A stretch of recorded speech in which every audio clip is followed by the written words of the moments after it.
Once I had to wear a wig, you know. Did you? Yeah, Why? when I went in hospital. Was it a straight one or a curly one? Curly one. What colour was it? It was auburn, similar colour. Maureen Long survived the Yorkshire Ripper. The killer hit her with a hammer and slashed her with a knife.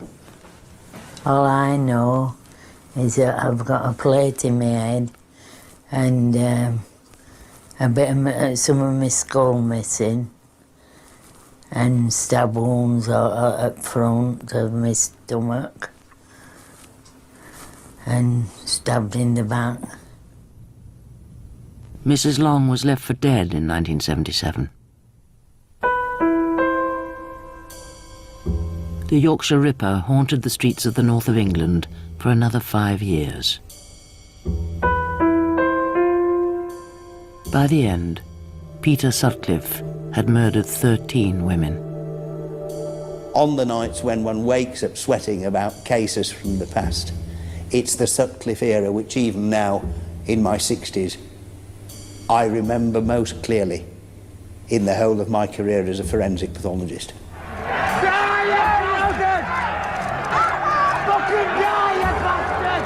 It was the biggest manhunt in British criminal history. 20 years on, detectives involved break their long silence to reveal how it ended for the police in humiliation and disgrace. Even to this day, you're always thinking of what might have been, what you might have done, where you could have gone. Could you have done things any different? I'll live with that for the rest of my life. I'll live with being a party to the wrong decision. All along, the identity of the killer lay hidden in police files. Interviewed 9 times, lost in the system. Peter Sutcliffe, free to kill again.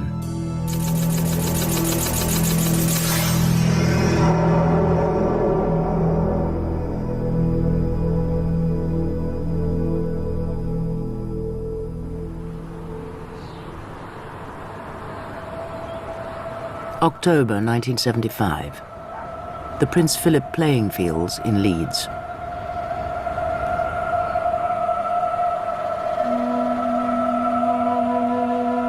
The first victim of the Yorkshire Ripper died within sight of the home she shared with her 4 young children. Her name was Wilma McCann. She was 28 years old and came from Scotland. She'd been hit over the head, her blouse pulled up, her trousers pulled down, and stabbed 14 times.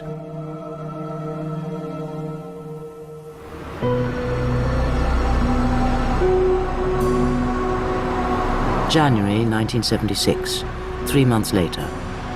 Another Leeds woman got into a car with a man who said he wanted to pay her for sex. He drove her to an industrial wasteland, now buried beneath the inner city motorway. Her name was Emily Jackson. She was a married woman of 42 and a mother of 3 children. This time, the killer left a single clue, a boot print on Mrs. Jackson's leg. As West Yorkshire police launched a second murder hunt, newspapers were already calling the killer Jack the Ripper.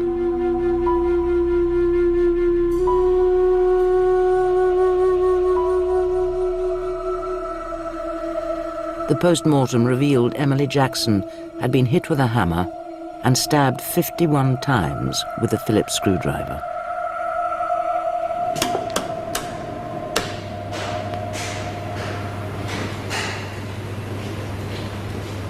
Michael Green has just retired as Professor of Forensic Pathology at Sheffield University. As deputy to the Home Office pathologist David G., he was involved in the hunt for the Yorkshire Ripper from the outset and helped identify the weapons the killer used. Well, these are all of them ordinary tools that one will find around the house, but on examination of the injuries at first, no clear pattern emerged. Subsequently, of course, it became obvious that a pattern was emerging of 2 or 3 heavy blows, usually to the back of the head, curved laceration through the skin, round depressed fracture underneath it, would produce quite severe brain damage, immediate unconsciousness, and death will occur fairly shortly afterwards. And so the hammer rapidly became a trademark. The dead women were both prostitutes. As their confidential telex made clear, West Yorkshire police made the obvious deduction. Motive appears to be hatred of prostitutes. It meant they discounted assaults on women who were not prostitutes. Women who had already given photo-fit descriptions of a bearded attacker. Wakefield, 1972. Bradford, 1975. Keighley, 1975. And then Leeds, 1976. A photo fit from Marcella Claxton. 4 months after the second murder, Marcella Claxton came out of a party in Leeds and got into a car with a stranger. She thought he was taking her home. Instead, he brought her here to Roundhay Park and attacked her with a hammer. When he hit me on my head, then I found myself on the grass, knocked out. And then when I come round, that's when I walk all the way down there, take my knickers out to wipe my head. What was happening on your head? Clods were coming out of my head, big piece of clods. My head was bleeding. And I was 4 months pregnant as well. What happened to the baby? I lost that. In pitch darkness, Marcella Claxton staggered half a mile to the road, clutching her knickers to her head to staunch the blood. She reached the phone box. She called an ambulance. But the police never included Marcella Claxton in the Ripper case. They discounted her photo fit because she wasn't a prostitute and hadn't been attacked with a knife.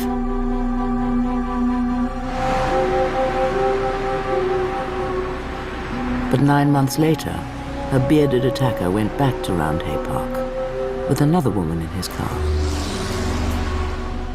This time, he took her behind the sports pavilion. This time, he left clearly identifiable tire marks, and this time, he killed her. Her name was Irene Richardson.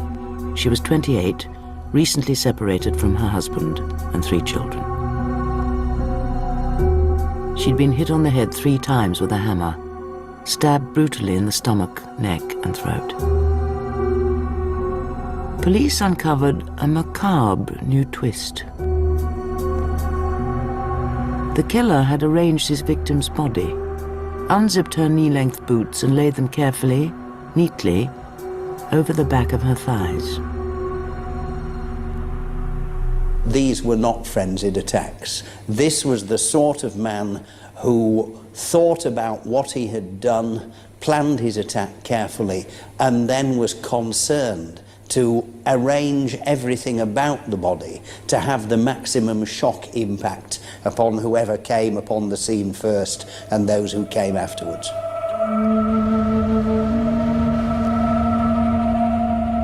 Police in Leeds were now dealing with a serial killer who had murdered 3 women.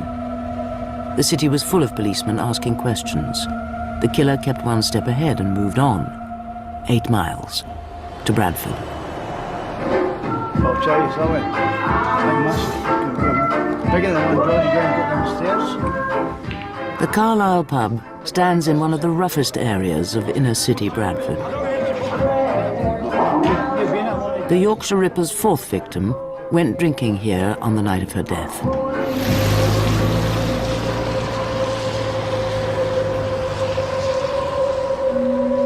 She got into her killer's car outside the pub. She took him home to her flat. As she walked through the door, he attacked her with a hammer. Police found her body face down on the bed.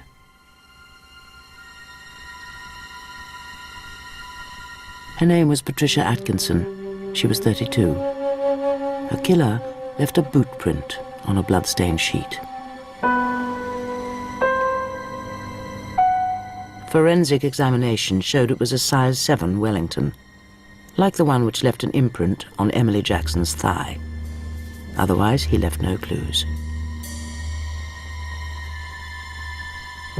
The identity of the killer of 4 prostitutes in 18 months remained a mystery. Then the 5th body was found.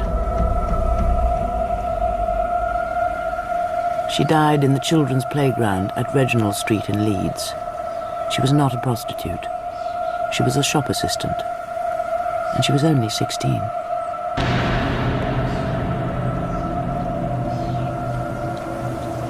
A new high-ranking police team stepped in to take overall control of Britain's biggest murder inquiry.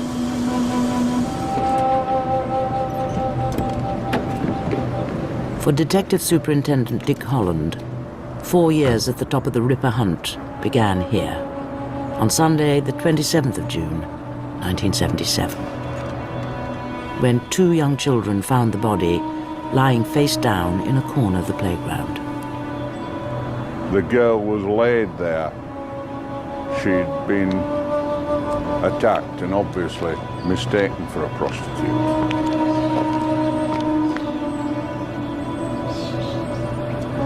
She was a young, pretty girl, and obviously it's not a very pleasant sight, and no matter how accustomed to such things you become as a senior investigating officer, it's not pleasant, and it does tell on you every time. Her name was Jane MacDonald. She'd been on her way home from a Saturday night out. All the separate murder hunts now came together into one incident room under Assistant Chief Constable George Oldfield, West Yorkshire's top detective.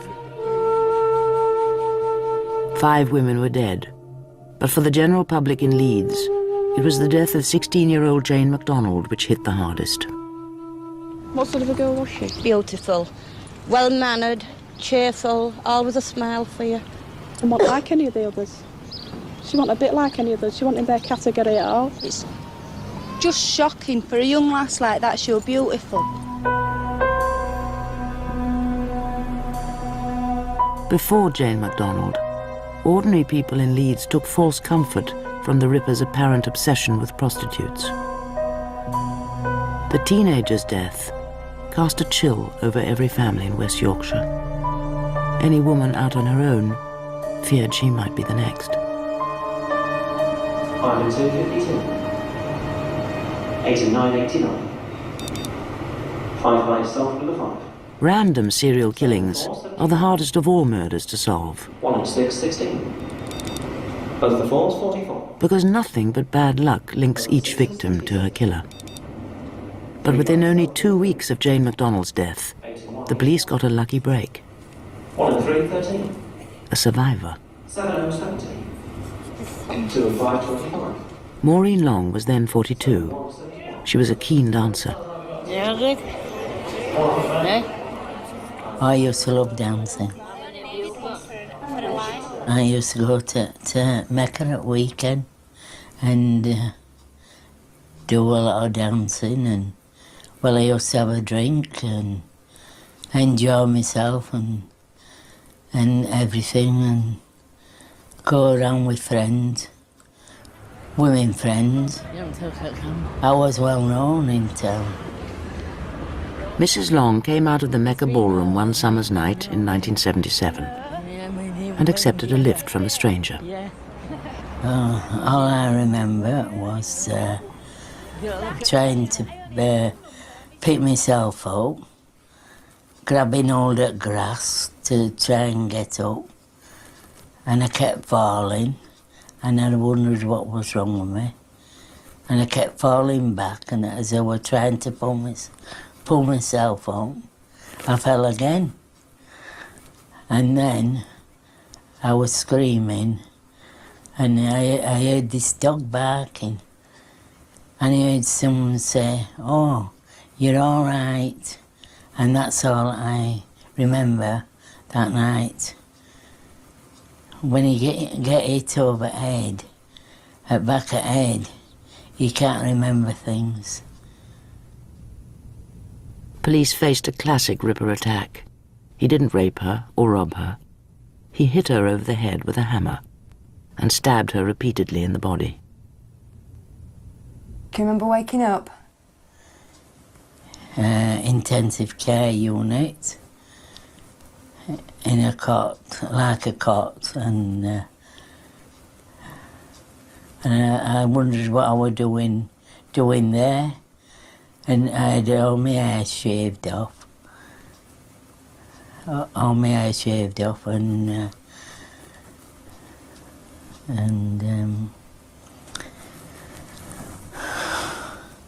Did you know what had happened to you?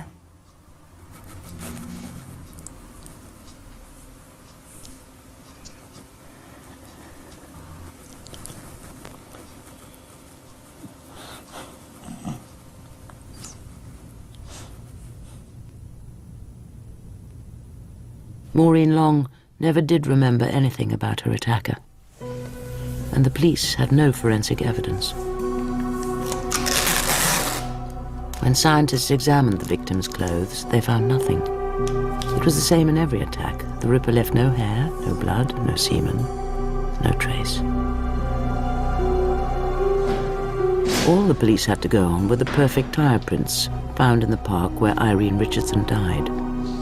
Officers had established a list of 50,000 possible cars and spent 9 months trying to track them all down. A huge task, 3/4 completed when senior officers made a disastrous decision to abandon it.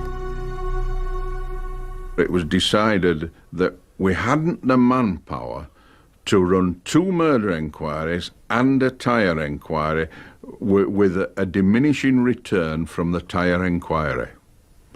That was an unfortunate decision because the Ripper's car was in fact on the remaining uncompleted list. Driving the same car, fitted with the same tyres, the Yorkshire Ripper left his usual hunting ground and ventured further afield. For the first time, he left West Yorkshire and crossed the Pennines.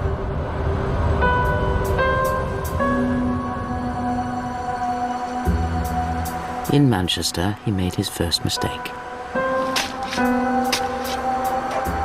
He picked up a woman in Moss Side who took him to the allotments near the Southern Cemetery. There he gave her £5 for sex, and there he killed her.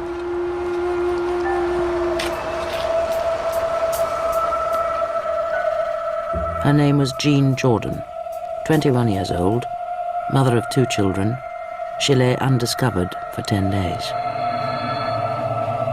During that time, her killer went back to the body. He slashed her again. He tried to cut off her head with a hacksaw. But he never found what he was looking for, her handbag with the brand new £5 note he'd given her out of his wage packet. That £5 note would lead the police directly to the Yorkshire Ripper, yet he remained free to kill another 7 women.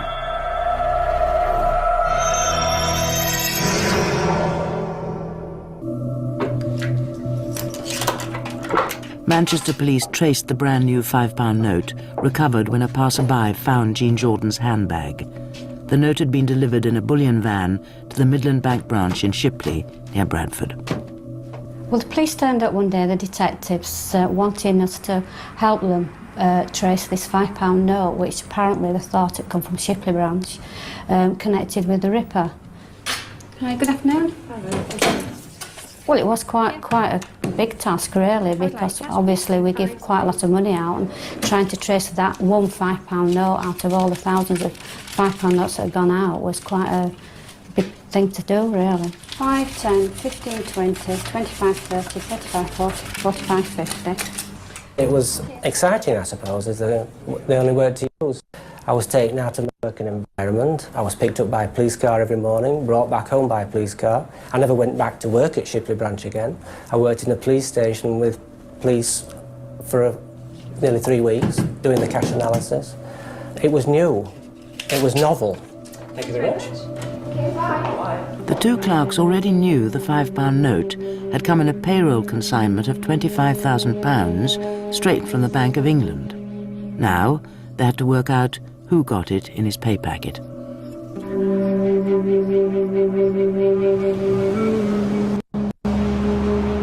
It took them only 2 weeks to narrow it down to 34 local firms, employing a total of 8,000 people. Among them, a lorry driver called Peter Sutcliffe, a married man who just bought his first house. Within weeks of the death of Jean Jordan, he was visited twice by Manchester detectives asking about the £5 note. His wife and his mother both gave him an alibi. They said the family had all been together at their housewarming party.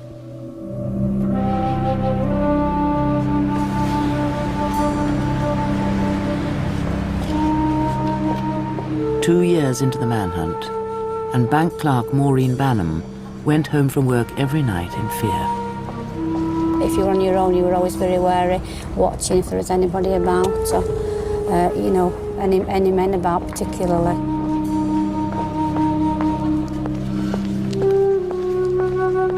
Six women had died. Every woman in the north of England felt the threat.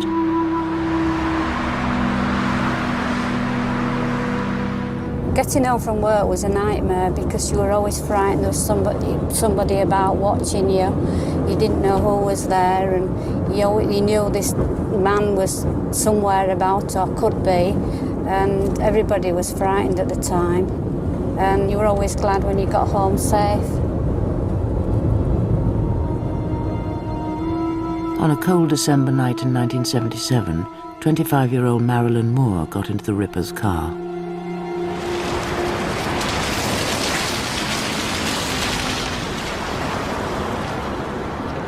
Marilyn Moore survived the attempted murder on rough industrial ground in Leeds. Her evidence should have offered vital new clues to Detective Superintendent Dick Holland and his team, especially about the car the killer was driving. They got out of the car, presumably to get into the back seat, when he struck her blows on the head with a hammer. As she slumped at the side of the car, another vehicle with a coupler came in and obviously disturbed his activities. So he jumped back in the car and sped off, turning to go towards the road and the exit across there. As a result, he left curved tyre marks, rather like the ones you see on the ground behind me. 3 of the tyre marks were identical to those found near the bodies of Irene Richardson and Jean Jordan. Police sat Marilyn Moore in all 22 possible models of car. She picked out the Morris Oxford. She was wrong. It was a Ford Corsair. She did make a photo fit which was, with hindsight, astonishingly accurate. But then she started accusing innocent men. Police decided she was unreliable. Unfortunately, we followed the wrong line here. We ought to, in retrospect, to have followed the photo fit and not followed the car, because she got it wrong.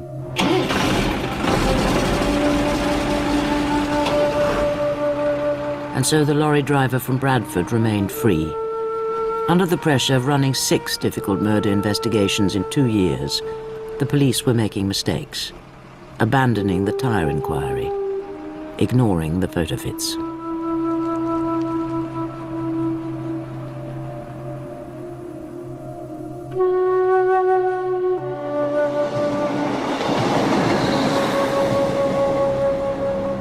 In January 1978, the Yorkshire Ripper drove his Ford Corsair to Huddersfield, to the railway arches behind Garrard's timber yard, where the town's prostitutes worked.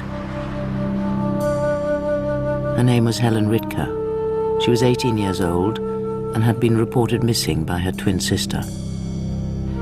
The two teenagers worked here as prostitutes together. The surviving sister, Rita, was pictured helping George Oldfield. The public learned how the twins grew up together in children's homes. Information poured in. Police followed up every single lead. On the evening that she met her death, there was a brown van in the area. He followed Helen Ritker's sister and watched what they did, because his kink in life was following prostitutes with the clients and watching their act if it was outdoor. Now, if he'd chosen the other sister only 2 or 3 minutes earlier to follow, he would in fact have witnessed the murder. But unfortunately, he followed the wrong twin. Just bad luck.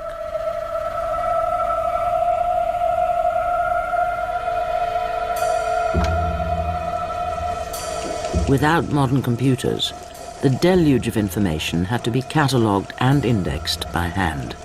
A massive job, done by young policewomen like Sue Neve. 5 years of Sue Neve's working life is now held in the basement archive at West Yorkshire Police Headquarters. Initially, we worked around what we called a wheel, and that was in the centre of the desk.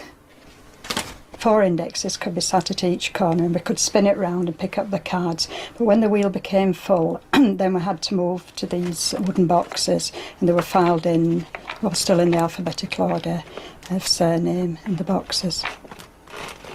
One drawer here with, I don't know, there'll be upwards of 1,000 cards in, I'd say, and we've got 138 of these boxes, all indexed manually. An awful lot of work, but it was a manual system and it was the only one available at the time, and yes, everything seemed to work fine. It was just the quantity of the work that nearly swamped us, really. 7 dead now. There was a public appeal to help raise a £30,000 reward, and a television appeal directly to the murderer. I want to appeal to you to come forward and give yourself up. I mean, we may be prostitutes, but we still have a life. I think you've taken enough lives already. I want to talk to you this evening not as a psychiatrist, because I've never met you, and because probably a psychiatrist is the last kind of person you want to see. I do want to ask you to give yourself up. You've no future while you're on the run, and in the end you will be caught. And the longer you wait, the worse it will be. I want you to pick up the phone, not tomorrow, not next week, but now, and tell the police who you are. Give yourself up, now. But he had already killed again. Another victim lay undiscovered on wasteland in Bradford. A woman who died here 10 days before Helen Ritker. Her name was Yvonne Pearson. She'd gone missing from her home in Bradford in January 1978. Her decomposed body turned up under a settee 2 months later on Easter Sunday. Mrs. Pearson's death was the most violent of the series up to that point. The skull was stove in. Whatever had been used, it was not a hammer.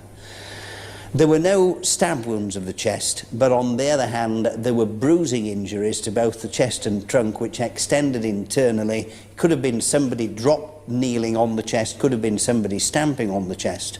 But, as I say, these were serious injuries, not just serious head injuries, but the full weight of the assailant had been used in some way from the neck down as well. You know, I would have thought the prostitutes would have been on the run. I would have thought they would have been leaving this area in dozens and dozens. There's no real evidence to support that that is so. They are staying and they are still walking the streets, and unfortunately they aren't being very intelligent about it. Trevor Lapish was the new head of Bradford CID. The man that was involved in this series had to be a complete sadist. I mean, he was picking victims at random, didn't matter whether they were innocent girls, prostitutes, or whatever. But the things that he was doing were horrific injuries. You might think in your own mind he was a madman. But then, of course, you looked at the facts and looked what sort of evidence he was leaving behind.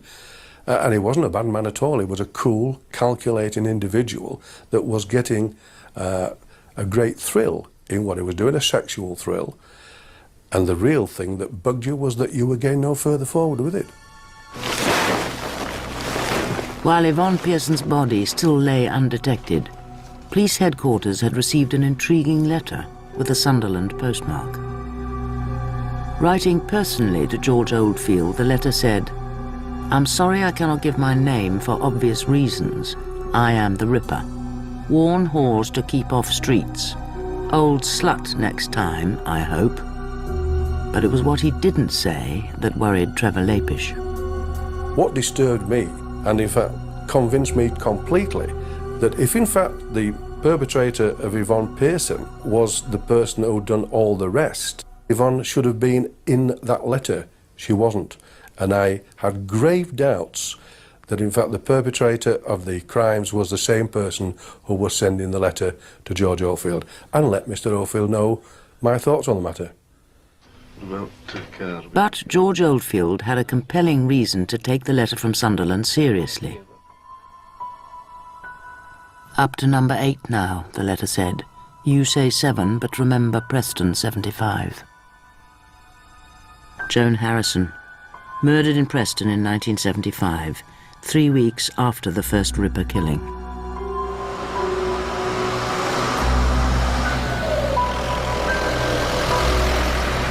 The 26-year-old was found battered to death at these garages.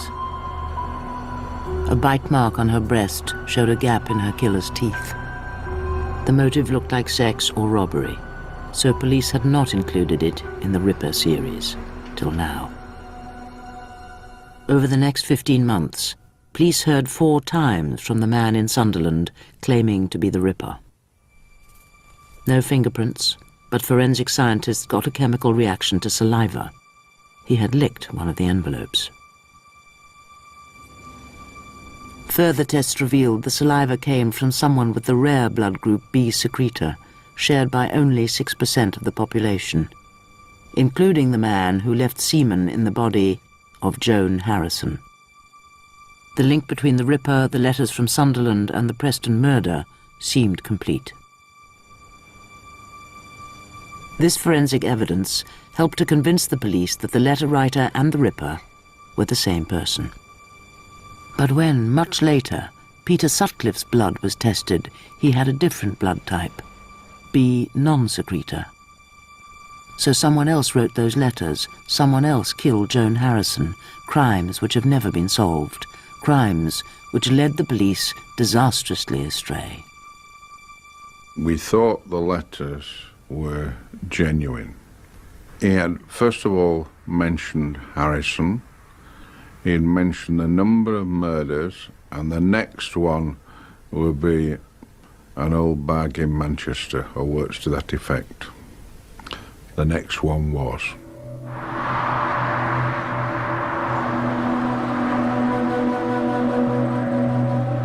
The Yorkshire Ripper did choose an older victim when he crossed the Pennines again in May 1978.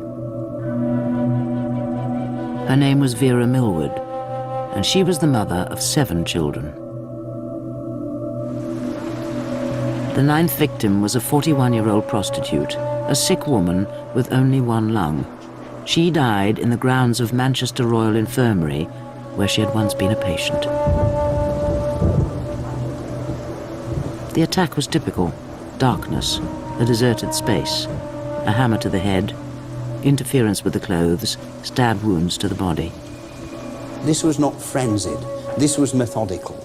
The wounds were inflicted in a patterned fashion, and then, and again this emerged increasingly frequently, the instrument was inserted through the same wound. It was being pushed through the skin wound, partially withdrawn, so you had tracks going from the same hole, but in different directions on the inside.